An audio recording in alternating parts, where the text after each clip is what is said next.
What's up, boys and girls? So today we're going to talk about cutting down or stopping your fapping. Fapping has multiple aliases, also known as choking the chicken, skinning your sausage. It basically means masturbation. And my theory is that when you cut down on your fapping, you increase your actual dating and sex life. And this is all, for the most part, empirical. Not, based on pure science. There's, some things that connect with science that I believe in that, but really it's more something that's I feel it's worth trying. Most people should try, and because, these days, fapping is commonplace. We live in a pretty non-religious society, and I think most guys fap more than they need to, right? And, and most guys are still sexually frustrated with not having, the type of relationship or the type of women in their life that they really want, and fapping is not helping them in that process, right? Especially today with the easy access with things like porn and, mainly porn, and just being able to have that instant gratification. It's so much easier just to sit at home and play video games and fap all day to your heart's content, right? Than actually going out and trying to meet real women and trying to, actually dating real women and learning about game, learning about seduction, all that. So it's going to be a bit of a funny episode, all right? So let's talk about the attraction factor first, right? So, how do I think fapping actually makes you less attractive, other than you smelling like you just did it? End of the day, your body is meant to reproduce. As a species, you're wired to reproduce. That's ultimately why we have sex. I mean, we have sex for pleasure as well. We have sex because it makes us feel good as people. But, the wiring in sexuality is to reproduce, for you as an organism to carry on your genes, right? And so, you don't have animals studying game, right? They don't study game. They don't study DHVs. They don't study opinion openers. They have certain things. They do a little mating dance, and they, the lion will capture the land and dominate over other lions. But for the most part, it's based off of natural instinct, and so your body's, is designed to find a way to be able to reproduce, right? So we have this thing called pheromones, and animals and insects do this, that they release a scent which attracts a mate. Right? You can't actually smell that scent, but it's there, right? It's like a trail. It's basically like it's a communication system, right?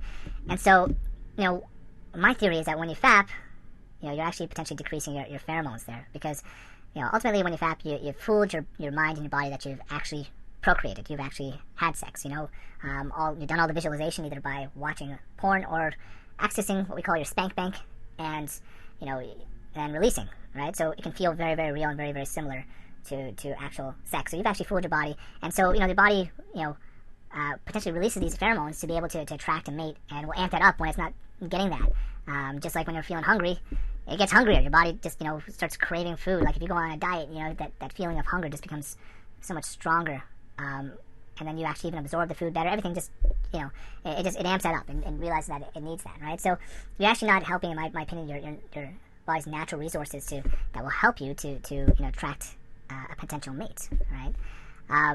So that's just my feeling. Like, I just feel personally myself through since abstaining through masturbation, that a lot better interactions with women, a lot more, attentiveness and all those type of things, right? And I think there's something unseen that's happening there, behind the scenes, right? Because you're literally like a loaded gun.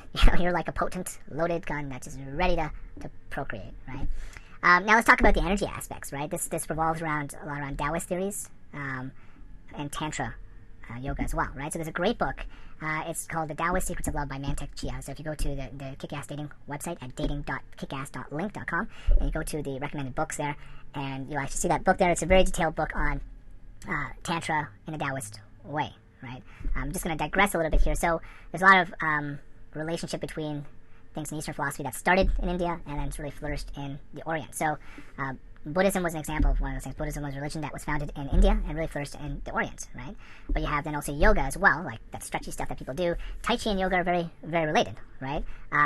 They believe in this invisible energy that Western methods of measuring can't measure, such known as prana, chi, or ki. Prana is sort of the Indian word, chi is a Chinese word, ki is a Japanese word, and this is a life force energy that yoga is meant to promote that, right? Where the difference is yoga is more about just focusing on the spine, the kundalini energy on the spine, because it's supposed to be making a pathway for the sexual energy to your third eye to reach a higher spirituality, whereas the Taoist theory is more about circulating through the whole body, because they believe it's a little bit more harmful to just focus on that one area to build that channel up. But there's a lot of relationships between the two. So sorry, I digressed a little bit, but now, so Tantra is something that started off in India, right?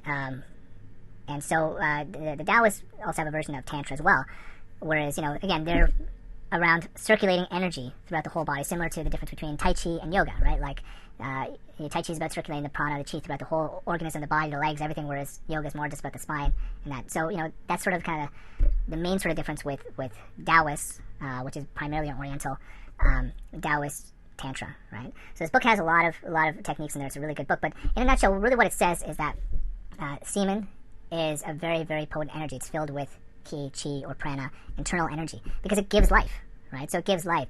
And so when we release that unsparingly, whether through masturbation or sex that's not meant to actually procreate, we're wasting that, right?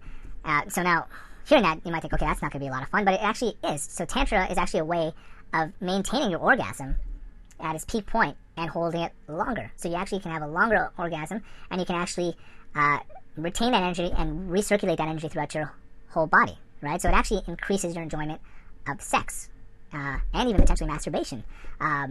And also at the same time also helps with your health and a lot of other things as well, right? So basically the way they do this, the best way to describe it is that there's a technique I think that I've heard lay people use, it's called edging. It's when holding the point where you're about to release your semen, because that's the orgasmic point. That's the point where it's like, it feels good, but it's so tense and you're just ready to explode, right? And you're holding that point, and then you're actually then redirecting the orgasmic energy throughout your body.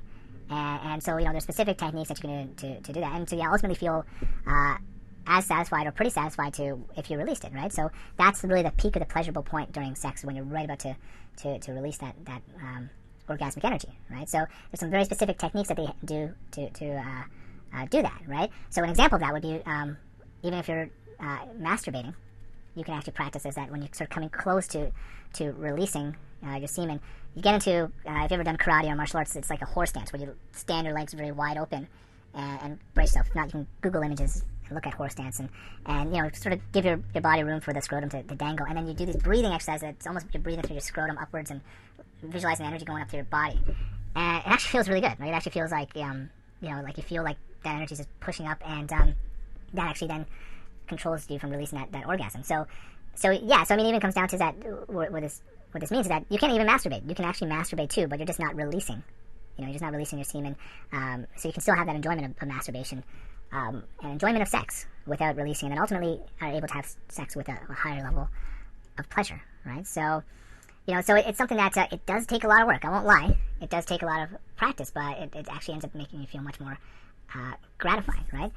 So, it comes down to is that, the benefits of this is that, I actually found I actually had a lot more energy and needed a lot less sleep once I started doing some of the techniques and recirculating the orgasmic energy in your body, right? So, check out that book. It's actually got a lot of good stuff in there that is very, very detailed, and that will, help you with that process if you want to be able to try tantric sex.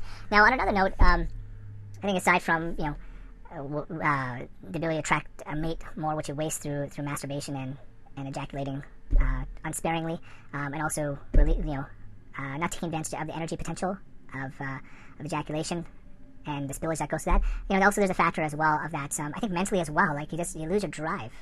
You just lose your drive. Like I said, it's hard. Dating is hard work, right? But it can be very fun work at the same time, and you have to be driven in a non-creepy way, in a sustainable, persistent way, not necessarily with one person, but overall. And I think it's so easy to just get caught up into the whole, like I said, that video games and fapping pattern, right? So, I think you really kill your motivation there. But also, too, I think it also potentially contributes to some erectile dysfunction, even though that's a very complex cause. There's very many different causes of erectile dysfunction, but we all know that when you have intercourse and if you release, you just can't just get it up all of a sudden just like that, right? Most people can't. Most average people can't, right? Like it takes energy, right? So, I think there's also that factor as well, right? So, but yeah, I mean, so how do you cut down? I mean, how do you cut down all this stuff? And if you decide, okay, I want to try this no fapping thing, how's it going to work? So, most of it I think is actual habit, more than actual need, right? Like you're not gonna die from not fapping or releasing. Most people mentally just go crazy, and eventually a lot of that's built off habit, right? And it's like kicking any other habit. So like say you're quitting smoking. When I quit smoking, one of the things I found most effective was not to completely deprive myself, but to slowly cut down. So it'd be somewhere in my life, but I'd just be chopping it down slowly by slowly. So if I have, the first week I would actually just count how many cigarettes I have a week. A day on average. So I have an understanding as that's my benchmark. So I say, okay, I have 6 cigarettes a week. Next week, I'll cut it down to 5. Right? And I'll cut it down to then 4 the next week, or 3, right? So I'm not completely depriving myself, but I'm applying some level of discipline, right? And it might be once a day, then maybe once a week, right? So you still don't feel like you're completely, like, resenting this process because it's forbidden fruit and you can't ever have it again, but you're just being more sparing with that process, right? So the same thing with fapping. Just, if you do it once a day or 3 times a day, cut it down once a day at the beginning, and then cut it down to once every couple of days, and then maybe once a week, and then maybe once a month, right? And eventually you come to the point where it's just like, if you do even let yourself release, it feels like a waste, right? It just feels like a waste because you can actually get more pleasure and gratification from exploring tantra and finding other ways to control that, right? So, it does take discipline. I don't think you're going to get prostate cancer. I mean, I'm not a doctor and it's not medical advice, but, I definitely think the person who wrote that stuff about prostate cancer and fapping was definitely a frequent masturbator. Having said that, there was some of the studies I've read that they said there was mistakes with that. So, but anyways, I think that's just a bunch of bogus, and that's, again, just my personal opinion about that. But really, it does take discipline, and most things in life that are worth having usually do take discipline. I mean, going out and studying game, going out and even online dating and going on a date, that does take discipline. You do have to have some sort of drive to be able to do all that stuff. So, and like I said, this is something most guys these days fap quite frequently, more than they need to. So try something different, and and you need to give it a fair time frame, not a month. You actually have to give it, I'd say at least 6 months to see the differences in your life, all right? Like a month is not enough to, a month is only, I think, when you just start getting started to feel the effects, right? But 6 months when you start to say, hey, do women seem more responsive to me? Do I feel better? Do I feel more energetic? And if not, then you can go back to fapping. You got your whole life to fap, right? But anyways, I think it's worth trying. Definitely, it's something I strongly believe in, that fapping, I think, hurts your dating life. Anyways, signing out. Talk to you later.